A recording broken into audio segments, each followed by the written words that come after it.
Mesdames, Messieurs les conseillers généraux, mes chers collègues, je déclare la séance ouverte. Il y a en Ille-et-Vilaine 53 cantons, donc 53 conseillers généraux, et aujourd'hui, pour l'installation du nouveau conseil général, 53 présents. Afin de ne pas retarder ce moment où nous allons nous attaquer aux dossiers qui nous attendent, nous allons donc procéder à l'élection d'un président. Le vote pour l'élection du président se fait au scrutin secret. L'élection se fait à la majorité absolue des membres du Conseil général aux 2 premiers tours, soit 27. Mes chers collègues, je vous invite à faire connaître les candidatures pour la présidence du Conseil général. Au nom du groupe socialiste et démocrate de Progrès, je vous propose la candidature de M. Jean-Louis Touraine. Au nom du groupe Union du Centre, je vous propose la candidature de M. Michel Pigeon. Alors, maintenant, nous allons donc distribuer des bulletins de vote. Le scrutin est clos. Vous les comptez? 33 et 20. Le compte est bon, 53. Donc, inscrits 53, votants 53. Alors, procédez au dépouillement maintenant. Jean-Louis Touraine. Michel Pigeon. Jean-Louis Touraine obtient 33 voix, Michel Pigeon 19. Je déclare donc Jean-Louis Touraine élu président du Conseil général.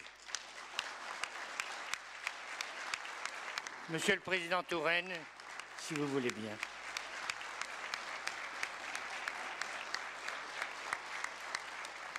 Mes remerciements vont à ceux d'entre vous qui viennent de me renouveler leur confiance.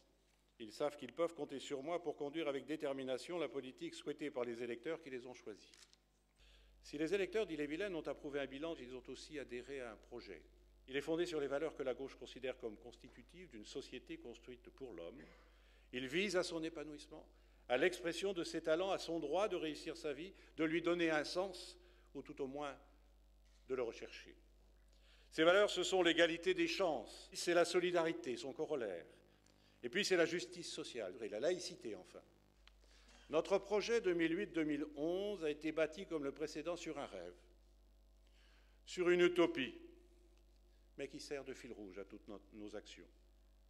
Il poursuit un objectif, contribuer à l'édification d'une société plus harmonieuse, qui accueille, qui intègre, qui insère tous ses membres dans un climat pacifié.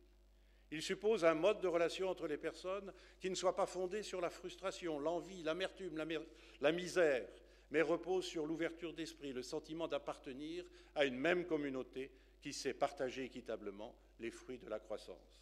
Ces grands axes, c'est d'abord favoriser le droit à l'emploi et le dynamisme économique, donner à chacun toutes les chances de réussir sa vie, pratiquer réellement la solidarité en direction des plus vulnérables, aménager notre territoire de façon équilibrée pour le mieux-être de tous, assurer à chacun la meilleure qualité de vie possible.